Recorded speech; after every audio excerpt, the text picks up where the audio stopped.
Press the bell icon on YouTube and don't miss another update. This Cut the Clutter is inspired by three different things, two phenomena and one experience. So what are the two phenomena? One is this massive flooding in large parts of India. Incredible flooding, visuals that you haven't seen. Now, some of it might be because now camera reaches everywhere, but then if you see places with more than 1000% rain, several 1000% rain. Look at Kutch, for example, and you will see all those figures on the screen. As you would say, see visuals of these places, particularly the cities which are now flooded, which have boats floating there, and which have even seen, as in Vadodara, crocodiles come swimming into the city because they don't know what to do, they live in water. So you see all these visuals, that is one. Second, there was a map of India that I think the IMD put out, Indian Meteorology Department, and some other sources also, authentic sources, showing this great paradox of this great country, this great paradox of a greater country where it looks like half the regions are severely flood hit and the other half are severely drought hit. That's the reality today. And third, very important, and it's a personal experience, my own experience of having attended two VVIP funerals in Delhi. So how were the three connected and what lesson do we draw from it? So first of all, whenever you say something nuanced these days, or whenever you give out an argument which is not black or white, and which is, if I may say so, borrow this line from Manish Tiwari, which is somewhere in those, I won't say 50 shades of grey, but 500 shades of grey. You immediately run the risk of being labelled as black or white by people on the other side. But let us see what is behind many of these problems. So once again, I run the risk, and I am qualifying it very carefully. I am not a climate change denier. I am actually a climate change believer. So these extreme weather events that you are saying, suddenly very heavy rain like a cloudburst, and then long periods of no rain, which traditionally were called break monsoon. But now, between earlier, break monsoon used to be a shorter period between larger period of rains, but now you have short periods of rain and longer periods of break monsoon. I stand in Delhi today in what looks like an extended break monsoon period. That has happened because of climate change. So no city in the world is prepared to take very heavy rain of this kind in one day. 100% more a city can manage. 200% more a very good, very well built city can manage. 300% more an incredible city can manage, right? But if it is more than that, then watch the visuals behind me. Even the great city, modern, rich, very wealthy city in a very virtuous country with more land per person than almost any large country in the world, Canada. So, and the city is Toronto. See the visuals of Toronto, what happened to Toronto when rain of that kind came down. So no city in the world is built to handle extreme weather events like this. We also saw in the winter what happened to North America, big cities like New York, Washington, etc., etc. So climate change is a reality. Second, if climate change is a reality, are our cities designed to deal with it? Now the fact is, our cities are not designed to deal with even a normally heavy rain or normally severe water shortage or a drought or a normally severe attack of mosquitoes, nothing. Our cities are equipped to deal with nothing. And that is where my essential message today is, that we are, in our country, we have a judgmental view against urbanization. So all our cities have come up haphazardly in an unplanned way, and if I may say so, mostly illegally. And we have built an incentive on building our cities illegally, because if you build them legally, then you pay taxes. If you build legally, then you have to pay more for your land and property. Also, there are severe limitations to what you can build. Now, to give you an example, where I stand, where I live, in South Delhi, in a colony in front of IIT Delhi. You can only build, and you will see those visuals, about 3.5 floors. And this is after the height limits were relaxed under the new master plan of Delhi. So 3.5 floors is all you can build, provided you build a garage, a parking space underneath with a basement, etc. That's all. But if you drive out of my colony, go past IIT or behind IIT, then you will find buildings going to 8 floors, 10 floors, any amount of floors. How does that happen? That happens because all that is illegal. All that falls in what used to be Delhi's villages. Now, because we are a colony of our bureaucracy, and our bureaucracy used to be this extreme leftist bureaucracy in the 60s and 70s, built itself the enclaves of Shanti Niketan, Vasant Vihar, Anand Niketan, Sundar Nagar, golf links, etc., etc. They left us citizens to the mercy of Delhi Destruction Authority, DDA, because they banned in this city all private construction. So because that happened, you gave an incentive for illegal constructions to come up. And then when you imposed these regulations, you said nobody can go higher. Delhi is a flat city. Why? Because the British liked flat cities. So Delhi is a colonial city. So Lutyens Delhi, nobody can change anything. The rest is also flat. But the law doesn't apply to the so-called village areas, or what is called in Delhi, Lal Dora area. So there you can go as high as you want. So you see this monstrous 8, 10 floor houses with no columns, no support. God forbid if there is even a 6.5 strength earthquake in Delhi, I worry.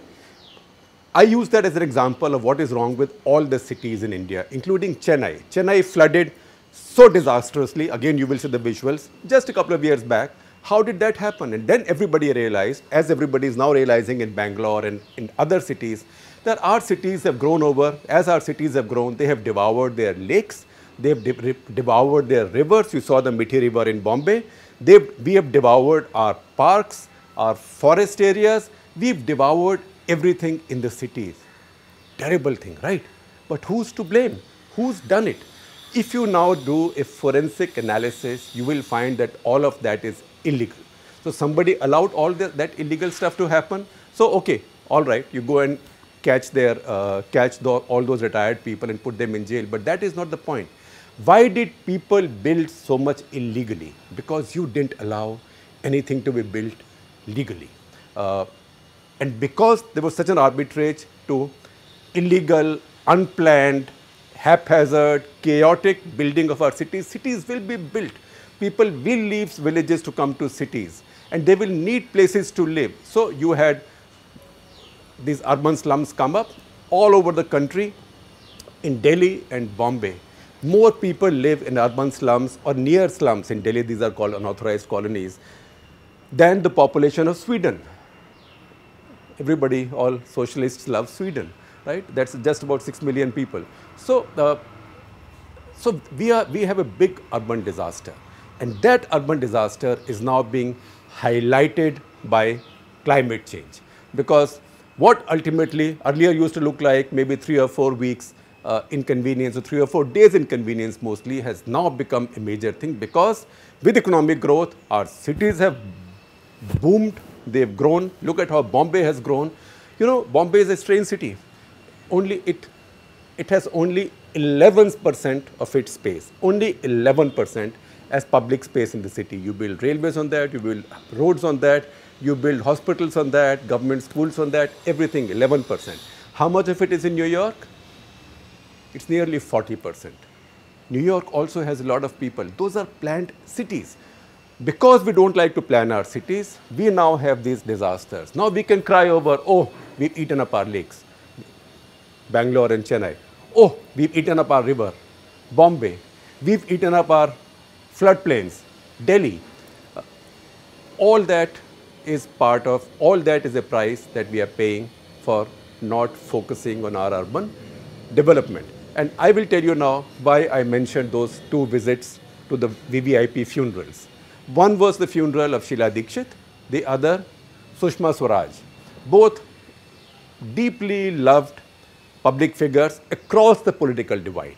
And the important thing with both the funerals was that both had wide presence from all political parties, including Congress and the BJP.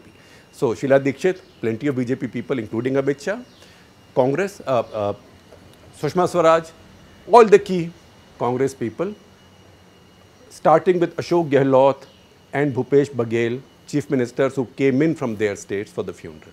But what was common to both funerals? What was common to those funerals was stampede conditions. There were stampedes, they were pushing around, there was maramari, they were a security nightmare. At Sheila Dikshit's cremation, also the skies opened up, everybody got wet. I think I was in knee-deep water at Delhi's largest cremation ghat.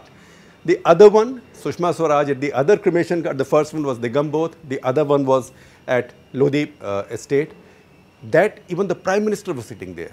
Prime Minister was there, Vice President was there. You didn't know who was pushing whom because there simply wasn't any space. And while that happened, while these cremation grounds were locked down for these VVIP cremations, these are public cremation grounds.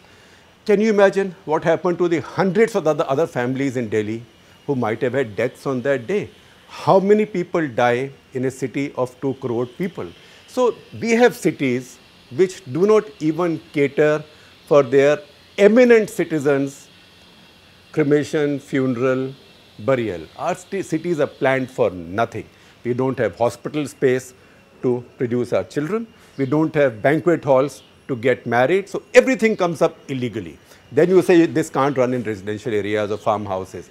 We don't have enough school seats, enough college seats, enough commuting space. Then housing, jobs, drains, the place where I stand, again in a good colony of Delhi. And I know a few phone numbers, so I can call people and I can get some stuff done. But the truth is that I live in a house on a street which does not have a drain. Why? Because in more than 3 decades of living here, nobody's been able to figure out whose responsibility it is to build a drain here. I've even had our MLA, the famous Somnaji of Aam Aadmi Party, come cycling to my home. He surveyed the place, but he's not able to solve this riddle. That's how our cities have come up. So next time you go to any major city, including your city, I give you a small thing to check out. Go a little bit in the back lanes or even in the slightly more crowded older areas. You can do it in Old Gurgaon. You will find a strange phenomenon. You will find that over time, our lanes, our roads in the cities, in inner lanes, have risen higher and higher and higher. And they've risen higher even than the drains. Why? Because every year, because your lane gets eroded, you pour more asphalt on it. You can even see it on my street because there's no drainage and drainage doesn't work. So over time, your houses, I've seen this in Ahmedabad, in the back lanes of Ahmedabad, your houses and drains are much lower than the lanes in your cities. So when the water comes down, it goes into the drains, they fill up. Now, drains fill up, your homes fill up. Then the water comes from the streets, and then again there is nowhere to drain, so it comes back in your homes. That is the tragedy of urban India. So what's happening right now is climate change. Nobody is fully equipped to handle climate change, but I would say that very few cities in the world, at least no cities in a major country with aspiring superpower, which has cities or urban areas less equipped to deal with, forget climate change, but even unusual or excessive climate events. So that is the disaster of India. And drought, we'll talk about drought some other day. But the reason you get that is because you are not planning your cities properly and you are not charging a price for water, and because you are not creating a proper system of storing water and rainwater harvesting, when the rains don't come, you suddenly are short of water, and what you do, you dig deeper and deeper and deeper. That's why I greatly support the initiative that Arvind Kejriwal government and the central government has taken in Delhi to start experimentally building shallow reservoirs to store Yamuna's flood waters in its floodplains, because at least the floodplains should be used for that. India is a monsoonal country. Most of our water comes down in 3 months. It's too much when it comes down, and it's a problem, and when it doesn't come for 9 months, we wait for it. So it is important, one, that we learn to build our cities in a way that we can deal with this water, excessive water when it comes. And second, a way of saving it up so you can use it when for 9 months there will be no rain and we'll be praying for rain. At the same time, we will build our infrastructure elsewhere. So even the VVIPs, and I think it's a good thing that VVIPs and their families are also having to experience and suffer the way ordinary Indians suffer in their villages. Remember, in their cities, remember, in our cities, we don't even have a place to die, to be buried, or to be cremated with dignity.